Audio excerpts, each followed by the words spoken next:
FATCA, to put it short and sweet, FATCA was a law that was passed, and like a lot of laws that are enacted are really because people in Congress identify a perceived abuse or problem they're trying to solve, and then they figure out if it can raise money. And when you get those two things, then you get laws enacted. And that's what FATCA was. There was a lot in the news a few years back, and it's still in the news today. There's news this week about a Swiss banker and the accusation that many U.S. persons were avoiding U.S. tax by investing their money overseas.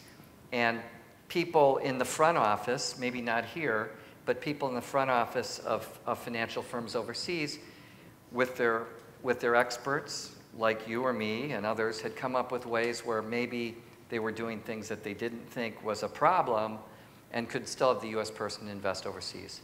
So FATCA was what they enacted. FATCA, the second point, is that it has a hammer. The hammer of FATCA is the 30% withholding unless you, the foreign financial institution, agree to come clean and tell us about all your U.S. investors. This third point is important for tax experts, and it will make their discussions with you confusing. FATCA is an overlay on top of existing U.S. tax law that affects securities held by non-U.S. persons. So we already have withholding tax on dividends, and that's part of what we call Chapter 3 of the Internal Revenue Code.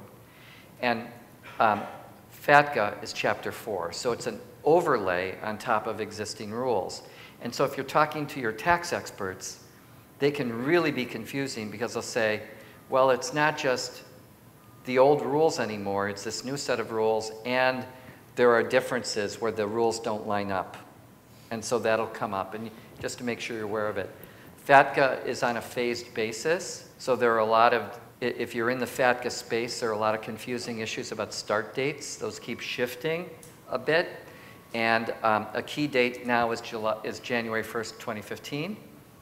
And then the big thing is these intergovernmental agreements. Intergovernmental agreements are where the local country, so like UK, for example, they will enter into an agreement with the US government about the rules all their financial firms have to follow in terms of providing information about the US, about whether their customers are US taxpayers.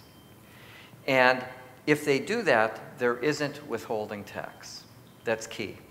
So what we see is we have a lot of jurisdictions, a lot of countries that now have these intergovernmental agreements, but there are a lot of unresolved questions, and they're not all the same. And so as we try to think about tax compliance, there are a lot of problems, and they could affect the operations space as we go. But the bottom line is that intergovernmental agreements reduce the potential for withholding tax risk here. I think, Stevie, a point that I always remember is that the IRS, when they came out with FATCA, has shared with the industry, look, FATCA is not about a withholding regime. You have a withholding regime already, which is NRA, right? We were doing that today as U.S. withholding agents. Although painful and a lot of funds spent into implementing FATCA, you can see how they got there because these intergovernmental agreements will allow, these agreements between the U.S. and other countries will allow them to be exempted from FATCA and therefore business as usual from a withholding standpoint. But a lot goes into what you now need to do to report to the IRS. So in the past where you didn't have to report as a foreign financial institution, you are now required to report a U.S. person's income and sale proceeds through this intergovernmental agreement rules.